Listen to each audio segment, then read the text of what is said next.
ఆకాశవాణి జాతీయ వార్తలు చదువుతున్నది డివి సత్యనారాయణ. ముఖ్య అంశాలు: దేశం కోసం జీవితాన్ని అంకితం చేయడమే ఉత్తమ జీవన మార్గమని రాష్ట్రపతి ద్రౌపది ముర్ము పేర్కొన్నారు. పార్లమెంట్ ఉభయ సభలు విపక్షాల నినాదాలతో రేపటికి వాయిదా పడ్డాయి. ప్రధానమంత్రి నరేంద్ర మోదీ అధికార పర్యటనలో భాగంగా రేపు బ్రిటన్కు వెళ్లనున్నారు. జనాభా లెక్కలకు సన్నద్ధత ప్రారంభమైందని కేంద్ర ప్రభుత్వం ఈరోజు లోక్సభలో తెలిపింది. వార్తల వివరాలు: సమాజం దేశం కోసం జీవితాన్ని అంకితం చేయడమే జీవించడానికి ఉత్తమ మార్గమని రాష్ట్రపతి ద్రౌపది ముర్ము పేర్కొన్నారు.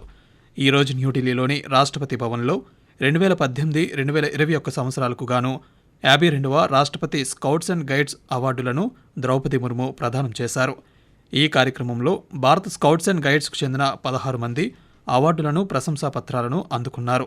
క్రమశిక్షణ, సంఘసేవ, నాయకత్వం, విలువైన సేవలకు గుర్తింపుగా ఈ అవార్డులను అందించారు. ఈ సందర్భంగా ద్రౌపది ముర్ము మాట్లాడుతూ, భారత స్కౌట్స్ అండ్ గైడ్స్ వంటి సంస్థలు యువతలో నిస్వార్థ సేవ, దేశభక్తి, నైతిక విలువలను పెంపొందిస్తాయని చెప్పారు. పార్లమెంట్ ఉభయ సభలు ఈరోజు విపక్షాల నినాదాలతో పలుమార్లు వాయిదా పడ్డాయి. దీంతో లోక్సభ, రాజ్యసభలు రేపటికి వాయిదా వేశారు. ఆపరేషన్ సింధూర్, బీహార్ ఎన్నికల ఓటర్ల జాబితాలో చేపట్టిన సవరణలు మొదలగు అంశాలపై చర్చ చేపట్టాలని విపక్షాలు చేసిన ఆందోళనలతో సభా కార్యకలాపాలకు అంతరాయం ఏర్పడింది. దీనిపై లోక్సభలో పార్లమెంటరీ వ్యవహారాల శాఖ మంత్రి కిరణ్ రిజిజు విపక్షాలను చర్చను కోరుకోవడం లేదని, కావాలని గందరగోళాన్ని సృష్టిస్తున్నాయని అసహనం వ్యక్తం చేశారు. చర్చకు సిద్ధమని ప్రభుత్వం స్పష్టం చేసినా విపక్షాలు మాత్రం ముందుకు రాలేదన్నారు. సభాపతి పలుమార్లు విజ్ఞప్తి చేసినప్పటికీ పరిస్థితి మారకపోవడంతో లోక్సభను రేపటికి వాయిదా వేశారు. రాజ్యసభలో కూడా ఇటువంటి పరిస్థితులే కొనసాగడంతో డిప్యూటీ చైర్మన్ హరివంశ్ నారాయణ్ సింగ్ సభను రేపటికి వాయిదా వేశారు.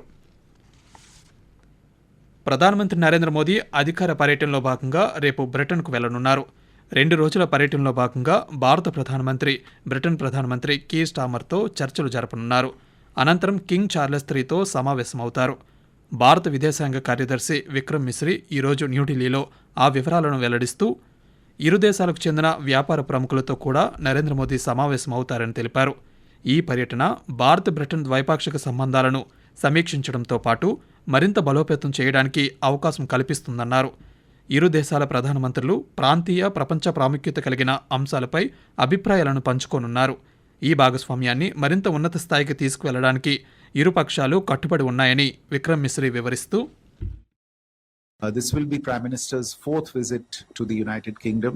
During the visit, he will also call on His Majesty King Charles III. There is also interaction that is planned with business leaders both from India and the United Kingdom. This visit, though a short one, will give both leaders the opportunity to review the entire gamut of the bilateral relationship and discuss ways to strengthen it further, and also discuss issues that are of regional and global relevance. అదేవిధంగా మాల్దీవుల అధ్యక్షులు Mohammed Meizu ఆహ్వానం మేరకు ఈ నెల 25 నుండి ఆ దేశంలో ప్రధానమంత్రి నరేంద్ర మోదీ పర్యటించనున్నారు. గత నెల 16న గెజిట్ నోటిఫికేషన్ విడుదల చేయడంతో 2027 జనాభా లెక్కింపు ప్రక్రియ సెన్సస్ ప్రారంభమైందని కేంద్ర ప్రభుత్వం తెలిపింది. ఈరోజు లోక్సభలో ఇచ్చిన లిఖితపూర్వక సమాధానంలో కేంద్ర హోంశాఖ సహాయ మంత్రి నిత్యానంద్ రాయ్ పేర్కొంటూ, ఈ విషయంపై ఈ నెల 3-4 తేదీల్లో న్యూఢిల్లీలో 2 రోజుల పాటు సమావేశం జరిగిందని అన్నారు. ఈ సమావేశానికి సెన్సస్ ఆపరేషన్స్ డైరెక్టర్లు, ఆ శాఖ సీనియర్ అధికారులు, రిజిస్ట్రార్ జనరల్, సెన్సస్ కమిషనర్ కార్యాలయ అధికారులు హాజరయ్యారని చెప్పారు. భారత సైన్యానికి మరొక ముఖ్యమైన ఆయుధ సంపత్తిగా నిలిచే అపాచీ హెలికాప్టర్లు ఈరోజు అమెరికా నుంచి భారత్కు చేరుకున్నాయి. ఇది భారత సైన్య వైమానిక పోరాట బలాన్ని గణనీయంగా పెంచుతుంది. ఇక ఇంజనీరింగ్ అద్భుతంగా నిలిచే ఈ హెలికాప్టర్లు అధునాతన ఆయుధాలు, సెన్సార్లు కలిగి అన్ని వాతావరణ పరిస్థితుల్లో పనిచేసే సామర్థ్యాన్ని కలిగి ఉన్నాయి. భారత వైమానిక దళం 2015లో అమెరికా ప్రభుత్వం బోయింగ్ సంస్థలతో చేసుకున్న ఒప్పందంలో భాగంగా 22 అపాచీ హెలికాప్టర్లను కొనుగోలు చేసింది. ఆకాశవాణి జాతీయ వార్తలు వింటున్నారు.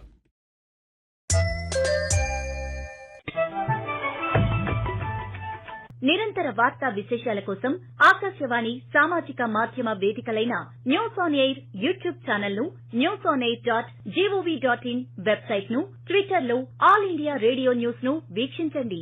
తెలుగు ప్రాంతీయ వార్తా విశేషాల కోసం ఆకాశవాణి న్యూస్ విజయవాడ మరియు Akashvani news Visakhapatnam YouTube channels ను వీక్షించండి.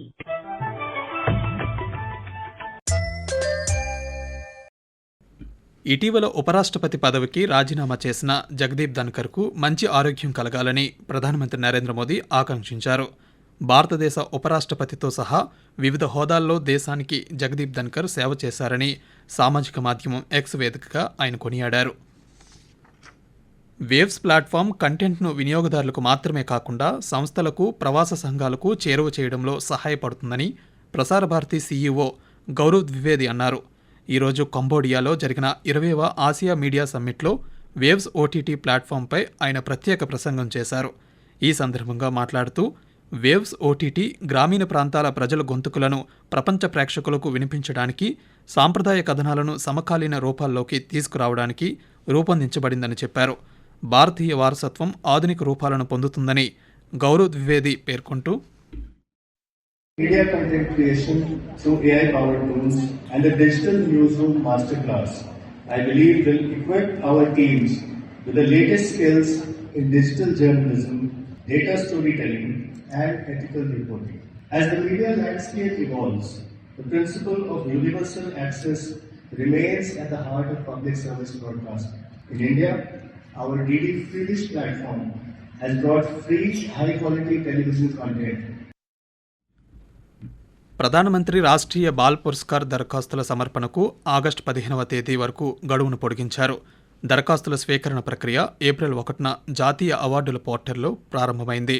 ధైర్య సాహసాలు, సామాజిక సేవ, పర్యావరణం, క్రీడలు, కళలు, సంస్కృతి, శాస్త్ర సాంకేతిక రంగాలలో జాతీయ స్థాయిలో గుర్తింపు పొందే సామర్థ్యం కలిగిన పిల్లలకు ఈ అవార్డులను ప్రదానం చేస్తారు. 5 నుండి 18 సంవత్సరాల మధ్య వయసు కలిగిన వారు ఈ అవార్డులకు అర్హులు. బొలివియా అధ్యక్షులు లూయిస్ ఆల్బెర్టో భారత ప్రభుత్వానికి కృతజ్ఞతలు తెలిపారు. 3 లక్షల మీజిల్స్, రుబెల్లా వ్యాక్సిన్ డోసులను విరాళంగా భారత్ అందించడం పట్ల ఆయన సంతోషం వ్యక్తం చేశారు. ఈ వ్యాధుల వ్యాప్తి నుంచి పిల్లలను రక్షించడంలో భారత్ అందించిన సహకారం ఎంతో ఉపయుక్తంగా నిలుస్తుందని, 14 సంవత్సరాలలోపు వయసు కలిగిన చిన్నారుల కోసం బొలివియా చేపట్టే సామూహిక రోగ నిరోధక టీకా కార్యక్రమానికి ఈ టీకాలు ఉపకరిస్తాయని బొలివియా అధ్యక్షులు పేర్కొన్నారు. భారత్, ఇంగ్లాండ్ మహిళా జట్ల మధ్య లండన్లో జరుగుతున్న 3వ వన్డే క్రికెట్ మ్యాచ్లో తొలుత బ్యాటింగ్ చేస్తున్న భారత్ 44 ఓవర్లు పూర్తయ్యేసరికి 3 వికెట్ల నష్టానికి 252 పరుగులు చేసింది. ఇక పురుషుల క్రికెట్లో భారత్, ఇంగ్లాండ్ జట్ల మధ్య 4వ టెస్ట్ మ్యాచ్ రేపు మాంచెస్టర్ వేదికగా ప్రారంభం కానుంది. దక్షిణ భారతదేశంలోని కొన్ని ప్రాంతాల్లో రానున్న కొన్ని రోజులు భారీ నుండి అతి భారీ వర్షాలు కురిసే అవకాశం ఉందని భారత వాతావరణ శాఖ ఐఎండీ శాస్త్రవేత్త సుప్రీత్ కుమార్ తెలిపారు.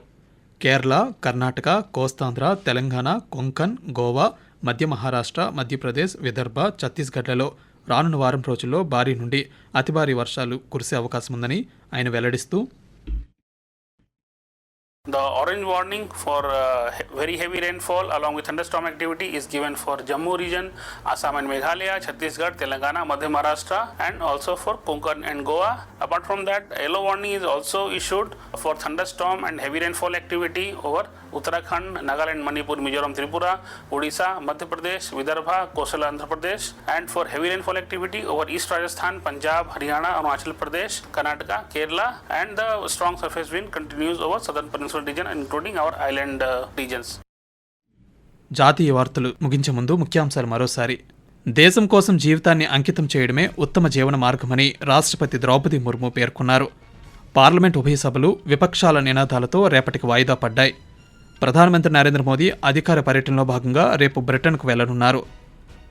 జనాభా లెక్కలకు సన్నద్ధత ప్రారంభమైందని కేంద్ర ప్రభుత్వం ఈరోజు లోక్సభలో తెలియజేసింది. ఆకాశవాణి జాతీయ వార్తలు ఇంతటితో సమాప్తం. తిరిగి రేపు ఉదయం 6:45 ప్రాంతీయ వార్తలు వింటారు.